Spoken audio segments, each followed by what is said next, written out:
இன்று காலை நீங்கள் உங்கள் வீட்டு குப்பை தொட்டியில் வீசிய அந்த பழைய டெட்டான டிவி ரிமோட் பேட்டரியில உங்க வீட்டை முழுவதுமா ஒளிர வைக்க தேவையான அளவுக்கு ஆற்றல் மறைஞ்சிருக்குன்னு நான் சொன்னா நீங்கள் நம்புவீர்களா?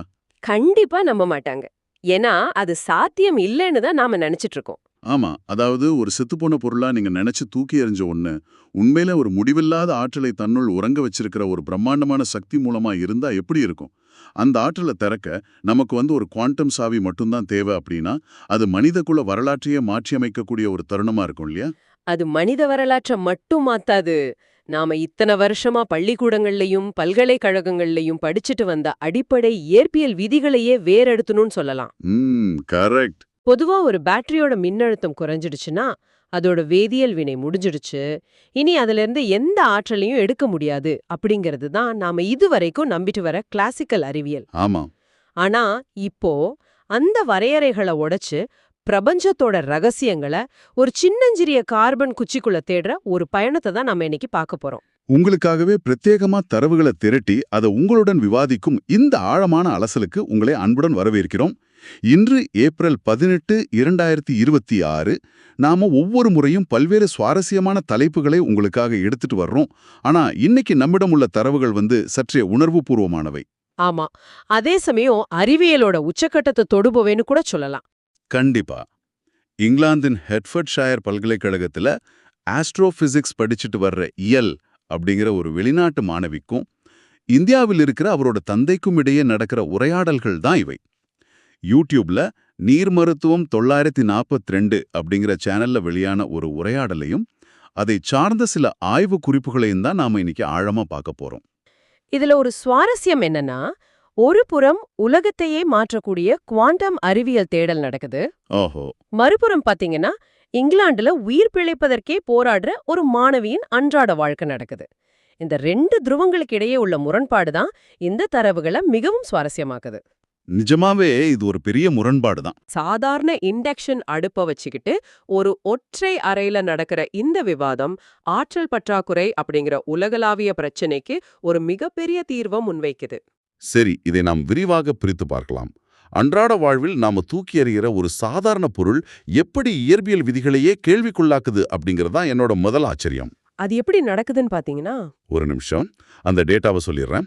மார்ச் 22ஆம் தேதி அந்த தந்தை ஒரு டெட் செல் பேட்டரி சோதனையை தொடங்குறாரு. அதாவது முற்றிலுமா தீர்ந்து போன ஒரு பேட்டரி. கிட்டத்தட்ட 30 நாட்களை நெருங்கிய பிறகும் அந்த பேட்டரி 2.6 வோல்ட் மின்னழுத்தமும் 60 மில்லி ஆம்பியர் மின்னோட்டமும் கொடுத்து ஒரு எல்இடி விளக்கை எரிய வச்சிட்டு இருக்கு. அது மட்டுமில்ல, அது 40 முதல் 60 நாட்கள் வரை தொடர்ந்து எரியும்னு அவர் உறுதியா கணிக்கிறாரு. அதுதான் எப்படின்னு எனக்கு புரியல. உயிர் போன ஒரு பேட்டரி எப்படி இவ்வளவு நாட்கள் எரிய முடியும்? இத ஒரு தண்ணீர் இல்லாத முற்றிலும் வறண்ட கிணத்திலிருந்து ஒரு சொட்டு நீர் கூட வெளியே தெரியாத நிலையில தொடர்ந்து பல மாதங்களா தண்ணீர் இறைச்சிட்டே இருக்கிறதுக்கு ஒப்பிடலாமா? நீங்க சொன்ன அந்த வறண்ட கிணறு உதாரணம் இங்கு மிகச் சச்சிதமா பொருந்தது. இதில் ஆச்சரியப்பட வைக்கும் விஷயம் என்னவென்றால், ஒரு 100 மில்லி ஆம்பியர் அவர் திறன் கொண்ட பேட்டரி, அதுவும் ஏற்கனவே பயன்படுத்தப்பட்டு தூக்கி எறியப்பட்ட ஒரு பேட்டரி, தொடர்ந்து ஒரு விளக்கை இத்தனை நாட்கள் எரிய வைப்பது கிளாசிக்கல் இயற்பியல் படி முற்றிலும் சாத்தியமற்ற ஒன்று. அப்படின்னா இது எப்படி சாத்தியமாகுது? அந்த வறண்ட கிணற்றுல எங்கிருந்தோ ஒரு கண்ணுக்கு தெரியாத ஊற்று சுரந்து கொண்டே இருக்கு. அதான் உண்மை. எனக்கு இங்கே ஒரு பெரிய சந்தேகம் வருது. டெஸ்லா, நாசா, எம்ஐடி மாதிரி உலகத்தரம் வாய்ந்த நிறுவனங்கள் எல்லாம் பல்லாயிரம் கோடி ரூபாய்களை செலவழிச்சு பேட்டரி தொழில்நுட்பத்துல ஆராய்ச்சி செஞ்சுட்டு வராங்க. அவர்களுக்கெல்லாம் கிடைக்காத ஒரு மாபெரும் தொழில்நுட்பத்தை ஒரு தந்தை மகள் கூட்டணி மிக சாதாரணமா கண்டுபிடிச்சிட்டாங்கன்னு சொல்றத நம்புவதற்கு மிகவும் கடினமா இருக்கே. இது எப்படி லாஜிக்கலா சாத்தியமாகும்? இங்குதான் நாம அறிவியலோட நுட்பத்தை புரிஞ்சுக்கணும். நாசாவோ அல்லது பெரிய நிறுவனங்களோ எப்போதுமே புதிய பொருட்களை உருவாக்குவதிலும் செயற்கையான வேதியியல் கலவைகளை உருவாக்குவதிலும் தான் கவனம் செலுத்துறாங்க. ஆமா, அவங்க புதுசு புதுசா மெட்டீரியல்ஸ் கண்டுபிடிப்பாங்க. ஆனா இந்த தந்தை கூறுவது ஒரு முற்றிலும் மாறுபட்ட அணுகுமுறை. நாம சாதாரணமா பயன்படுத்துற பேட்டரிகள்ல கிராஃபைட் இருக்கும். அது பொதுவா C12 எனப்படும் கார்பன் அணுக்களால் ஆனது. ஓகே. ஆனா இயற்கையாகவே இந்த கிராஃபைட்ல வெறும் 1% அளவுக்கு C13 மற்றும் C14 கார்பன் ஐசோடோப்புகள் ஒரு மாசா, அதாவது இம்பியூரிட்டியா கலந்திருக்கும். பெரிய நிறுவனங்கள் இந்த 1% மாசை நீக்கிட்டு 100% தூய்மையான பொருட்களை உருவாக்கவே பல பில்லியன் டாலர்களை செலவிடுறாங்க. அட அப்படியா? ஆமாம். ஆனா இவர் அந்த 1% மாசையே ஒரு மிகப்பெரிய ஆற்றல் மூலமா பயன்படுத்துறாரு. கொஞ்சம் பொறுங்க. 1% மாசு எப்படி மின்சாரத்தை உருவாக்கும்? அந்த C14 கார்பன் வளிமண்டலத்துல உள்ள நைட்ரஜனை ஈர்த்து ஆற்றலா மாத்துதுன்னு தரவுகள்ல கூறப்பட்டிருக்கு. கார்பன் நைட்ரஜனை உறிஞ்சுறது எப்படி ஒரு எலக்ட்ரிக்கல் கரண்ட்டை உருவாக்கும்? இதற்கு பின்னால் உள்ள மெக்கானிசம் என்ன? அத நான் தெளிவா விளக்குறேன். C14 அப்படிங்கிறது இயற்கையாகவே கதிரியக்கத்தன்மை கொண்ட ஒரு ஐசோடோப். இது வளிமண்டலத்துல உள்ள நைட்ரஜனோட ஒரு தொடர்ச்சியான துணை அணு அளவிலான ஊடாடல்ல ஈடுபடுது. துணை அணு அளவுனா சப் அட்டாமிக் லெவல்ல நடக்குதா? கரெக்ட். இது ஒரு சாதாரண வேதியியல் வினை அல்ல. இது மேக்ரோஸ்கோபிக் குவாண்டம் டனலிங் அப்படிங்கிற கோட்பாட்டின் அடிப்படையில இயங்குது. குவாண்டம் டனலிங் இத பத்தி நிறைய அறிவியல் கட்டுரைகள்ல நான் படிச்சிருக்கேன். ஆனா இது நிஜத்துல எப்படி நடக்குது? இத நீங்க கொஞ்சம் எளிய முறையில விளக்க முடியுமா? நிச்சயமா. ஒரு செங்கல் சுவற்றின் முன்னால நீங்க நின்னுகிட்டு ஒரு டென்னிஸ் பந்த அந்த சுவற்றின் மீது வீசுறீங்கன்னு கற்பனை செஞ்சுக்கோங்க. சரி. நமது கிளாசிக்கல் இயற்பியல் விதிப்படி என்ன நடக்கும்? பந்து சுவத்துல பட்டு திரும்பி வரும். பந்து அந்த சுவரை கடக்கணும்னா நீங்க சுவரை இடிச்சு உடைக்கணும். ஆனா குவாண்டம் உலகத்துல எலக்ட்ரான்கள் அந்த பந்து போல செயல்படுது. ஓ, சுவரை உடைக்காமலே கடந்துடுமா? எக்ஸாக்ட்லி. எலக்ட்ரான்கள் அந்த தடையில பட்டு திரும்பி வராம சுவரை உடைக்காமலேயே மாயமா சுவரின் மறுபக்கம் தோன்றிடும். இதுதான் டனலிங். அந்த 1% C14 நானோ துகள்கள் தங்களை சுற்றியுள்ள நைட்ரஜன்ல இருந்து எலக்ட்ரான்களை உறிஞ்சு இந்த குவாண்டம் டனலிங் முறையில தடைய கடந்து தடையின்றி பாய வைக்குது. வாவ், கேட்கவே ஆச்சரியமா இருக்கு. அதனால அந்த பேட்டரி தனது சொந்த வேதியியல் ஆற்றலை நம்பி இயங்கல. மாறாக அது பிரபஞ்சத்தின் ஆற்றலை தொடர்ந்து உறிஞ்சி வெளியிடும் ஒரு குவாண்டம் ரிசீவரா மாறிடுது. அடிங்கப்பா, அந்த வறண்ட கிண்ணத்துல ஊற்று எப்படி வருதுன்னு இப்போ எனக்கு புரியுது. கிணற்றுக்குள்ள இருக்கிற ஒரு சிறிய துளை வழியா பிரபஞ்சத்தின் நதியே உள்ள பாஞ்சிட்டு இருக்கு. ஆமா, அப்படிதான் சொல்லணும். இங்குதான் விஷயம் மிக சுவாரஸ்யமாக மாறுகிறது. இப்படிப்பட்ட ஒரு அதிநவீன குவாண்டம் பரிசோதனைய இங்கிலாந்துல ஆஸ்ட்ரோபிசிக்ஸ் படிக்கிற அந்த மாணவி எப்படி செய்றாங்கன்னு பாத்தீங்கன்னா, அவங்க கிட்ட ஒரு சின்ன நெருப்படுப்பு கூட கிடையாது. அது ஒரு மிகப்பெரிய சவால் தானே. கண்டிப்பா. அவங்க தங்கியிருக்கும் விடுதி அறையில பாதுகாப்பு காரணங்களுக்காக வெறும் இண்டக்ஷன் அடுப்பு மட்டுமே இருக்கு. பென்சில் கூர்ல இருந்து கிராஃபைட் எடுத்து நெருப்புல காட்டி சூடுபடுத்தணும் அப்படிங்கிறது தந்தையோட வழிகாட்டுதல். ஆனா அங்க அடுப்பு இல்ல.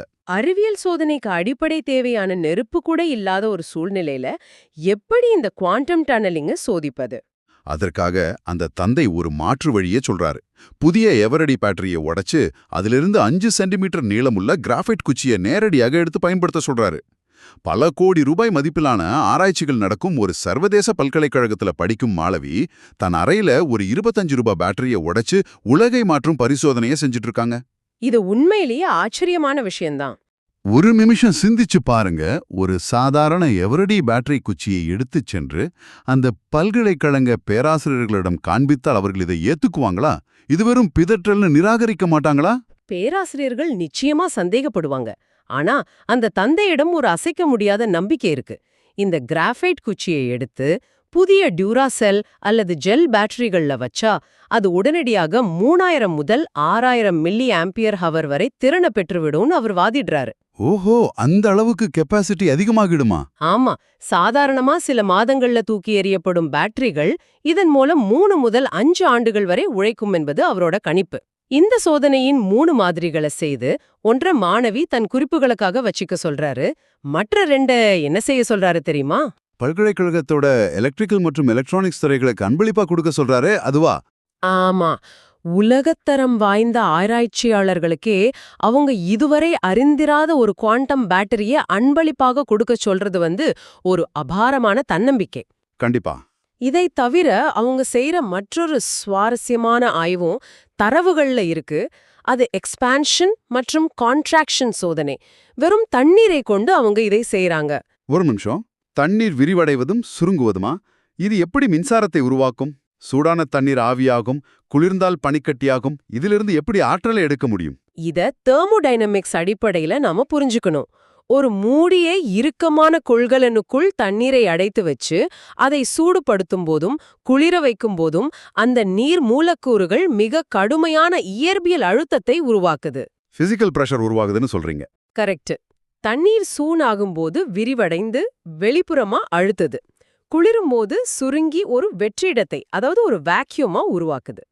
இந்த தொடர்ச்சியான இயந்திர அழுத்தத்தை பீசோ எலக்ட்ரிக் போன்ற டிரான்ஸ்டியூசர்ஸ் மூலமா நேரடியா மின்சாரமா மாத்த முடியும். அட, இது ரொம்ப சிம்பிளான ஐடியாவா இருக்கே.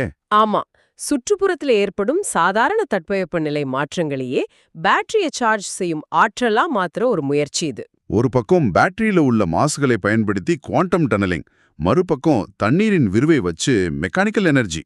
ஆனா இதை விட என்னை வியப்பில் ஆழ்த்தியது அந்த மூணாவது தொழில்நுட்பம் தான். நீங்க களிமண் ஜெனரேட்டர் பத்தி சொல்ல வரீங்கன்னு நினைக்கிறேன். கரெக்ட். பேட்டரிகள்ல உள்ள கார்பனை கடந்து முற்றிலும் வேறுபட்ட மிகவும் மலிவான ஒரு பொருளை கொண்டு மின்சாரம் தயாரிக்கும் அடுத்த கட்ட ஆராய்ச்சி. அதுதான் கண்ணம்மா களிமண் ஜெனரேட்டர். நீங்க எப்போதாவது களிமண்ல இருந்து கரண்ட் வரும்னு யோசிச்சிருக்கீங்களா? சத்தியமா இல்ல. இது ரொம்ப புதுசா இருக்கு. தரவுகளின்படி வெறும் 2 கிராம் களிமண் மாதிரி 1.4 வோல்ட் மற்றும் 1 மில்லியாம்பியர் மின்சாரத்தை உருவாக்குது. பேட்டரியிலிருந்து களிமண்ணுக்கு அவங்க ஏன் மாறினாங்க? அதற்கு காரணம் களிமண் பூமியில மிக அதிகமாக கிடைக்கும் ஒரு பொருள். பேட்டரியில உள்ள கார்பனை விட களிமண்ணில் உள்ள தாதுக்கள்ல இதே குவாண்டம் மாசுக்கள் இயற்கையாகவே விரவி கிடக்குது. அதனால இத வணிக ரீதியா செயல்படுத்துவது மிகவும் எளிது. இங்குதான் என் கற்பனை விரியுது. ஒரு சிறிய 2 கிராம் களிமண் இவ்வளவு மின்சாரத்தை உருவாக்குது அப்படின்னா இதை அப்படியே பெரிதாக்கினா என்ன நடக்கும்? ஸ்கேல் அப் பண்றத பத்தி கேக்குறீங்க.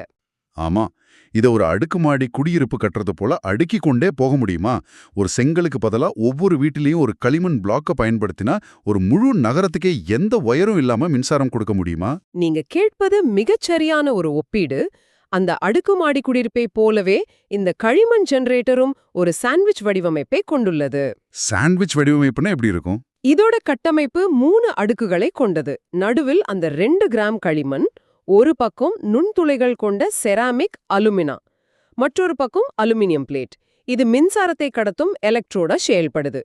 அதுடன் இணைந்து ஒரு கிராஃபைட் பிளேட் ரெசனன்ஸ் எலக்ட்ரோடா வைக்கப்பட்டிருக்கு. ஒரு நிமிஷம் நிறுத்துங்க. செராமிக் அலுமினா அப்படிங்கிறது ஒரு இன்சுலேட்டர், அதாவது மின் கடத்தா பொருண்டானே?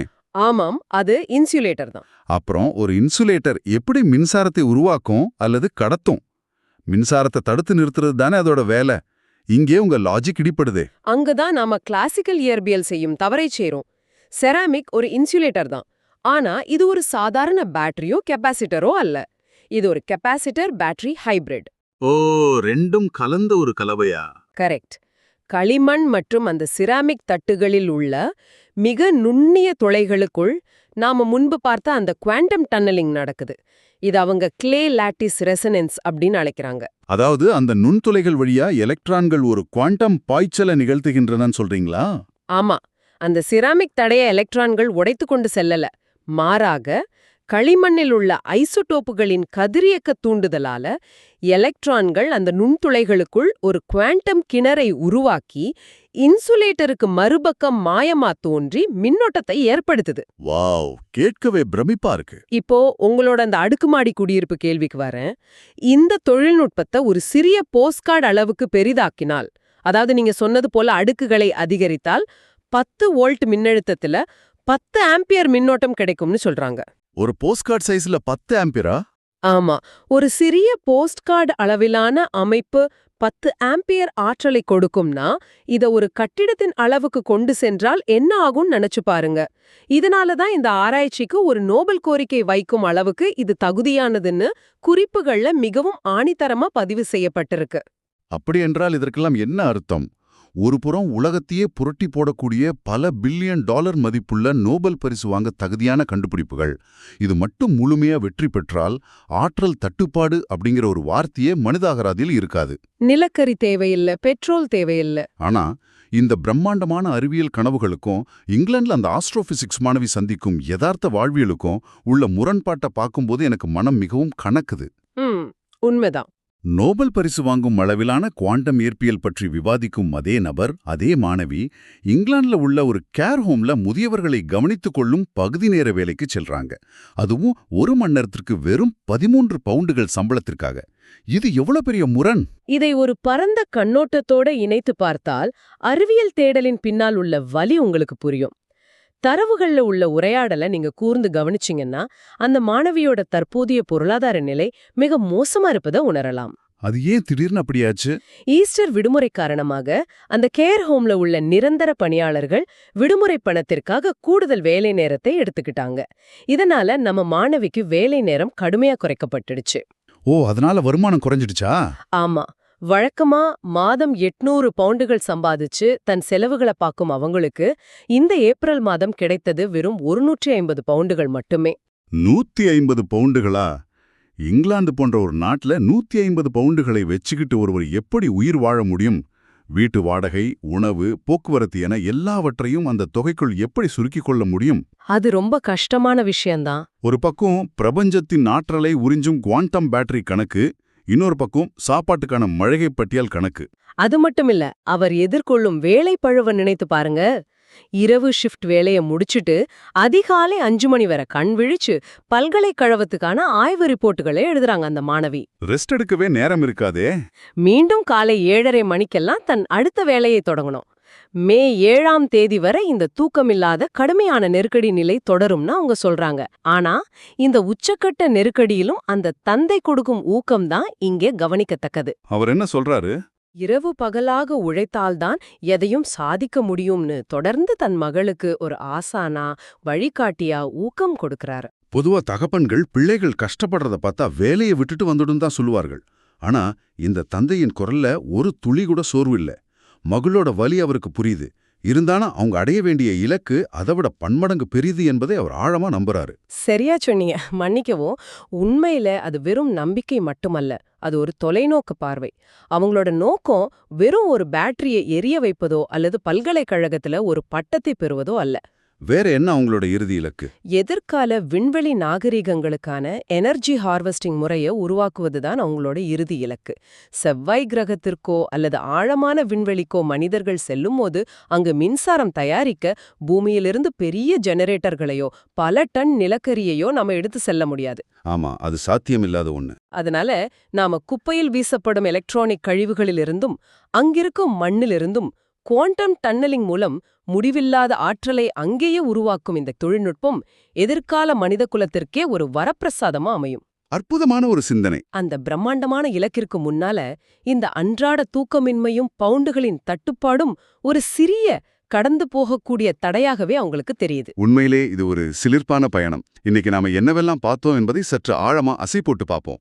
முதல்ல நாம சாதாரணமா தூக்கி எறியும் பழைய பேட்டரிகள்ல உள்ள வெறும் 1% C14 carbon impurity quantum tunnelling என்ற மேஜிக் மூலம் நைட்ரஜனை உறிஞ்சி எப்படி மாத கணக்கில் மின்சாரத்தை தருது என்பதை பார்த்தோம். ஆமாம். அடுத்து அந்த களிமண் ஜெனரேட்டர் பத்தி பேசணும். கரெக்ட். சாதாரண களிமண்ணிலிருந்து அதோட முன்துளைகள் வழியே எலக்ட்ரான்களை பயணிக்க வச்சு மின்சாரம் எடுக்கும் கண்ணம்மா ஜெனரேட்டரோட சாண்ட்விச் கட்டமைப்பை புரிஞ்சுக்கிட்டோம். இதெல்லாமே எங்கிருந்து ஆரம்பிச்சதுங்கிறதும் ரொம்ப முக்கியம். கண்டிப்பா. எல்லாவற்றிற்கும் மேலாக ஒரு சாதாரண இண்டக்ஷன் அடுப்பை மட்டும் வச்சுக்கிட்டு இங்கிலாந்துல ஒரு புறம் வாடகைக்கு காசின்றி 13 பவுண்டுகளுக்காக முதியோர் இல்லத்தில் உழைத்துக்கொண்டே மறுபுறம் செவ்வாய் கிரகத்தில் மனிதர்கள் எப்படி உயிர் வாழ்வார்கள் என்ற உலகை மாற்றும் ஆராய்ச்சியை தொடரும் ஒரு மாணவியின் அசுரத்தனமான விடாமுயற்சியை கண்டோம். இந்த தரவுகள் நமக்கு சொல்லும் பாடம் மிகவும் எளிமையானது, ஆனா ஆழமானது. பெரிய பெரிய அறிவியல் கண்டுபிடிப்புகள் எப்போதுமே பல மில்லியன் டாலர் கொட்டி கிடக்கும் ஏசி செய்யப்பட்ட ஆய்வகங்கள்ல மட்டும் பிறப்பதில்லை. ஆமா, அது உண்மைதான். அவை ஒரு சிறிய விடுதியறையில், தூக்கம் தொலைத்த இரவுகளில், எதிர்காலத்தின் மீதான பெருங்கனவில், ஏன் நம்ம குப்பையில் வீசிய பொருட்கள்ல இருந்து கூட பிறக்கலாம். உங்களோட அந்த வார்த்தைகள் தான் உங்களை சிந்திக்க வைக்கும் இன்றைய இறுதி கேள்விக்கு நம்மை கொண்டு வருது. இந்த ஆழமான அலசலின் தொடக்கத்துல ஒரு பழைய பேட்டரிய குப்பை தொட்டில வீசுவதை பற்றி பேசினோம். அத ஒரு செத்துப்போன பயனற்ற பொருளா பார்த்தோம். ஆனா ஒரு சாதாரண பென்சில் கார்பன் குச்சியிலும் தரையில கிடக்கும் ஒரு பிடி களிமண்ணிலும் குவாண்டம் ரகசியங்களை மறைத்து வச்சு அதிலிருந்து முடிவில்லாத ஆற்றலை எடுக்க முடியும் என்பது சாத்தியம் என்றால் சற்று உங்களை சுற்றி பாருங்க. நாம பயனற்றதுன்னு நினைச்சு குப்பையில வீசும் இன்னும் எத்தனை பொருட்கள்ல எதிர்கால உலகையே தலைகீழாக மாற்றக்கூடிய அறிவியல் விந்தை காத்துக்கிட்டு இருக்கோ? அது ஒரு மிகச்சிறந்த கேள்வி. அடுத்த முறை நீங்க ஒரு பழைய பொருளை அது செத்துவிட்டதுன்னு நினைச்சு குப்பை தொட்டியில வீசும் முன் ஒரு கணம் சிந்திச்சு பாருங்க. அதனுள் ஒரு பிரபஞ்ச ரகசியம் உங்களுக்காக தூங்கிக் கொண்டிருக்கலாம். மீண்டும் ஒரு ஆழமான அலசலில் சந்திப்போம்.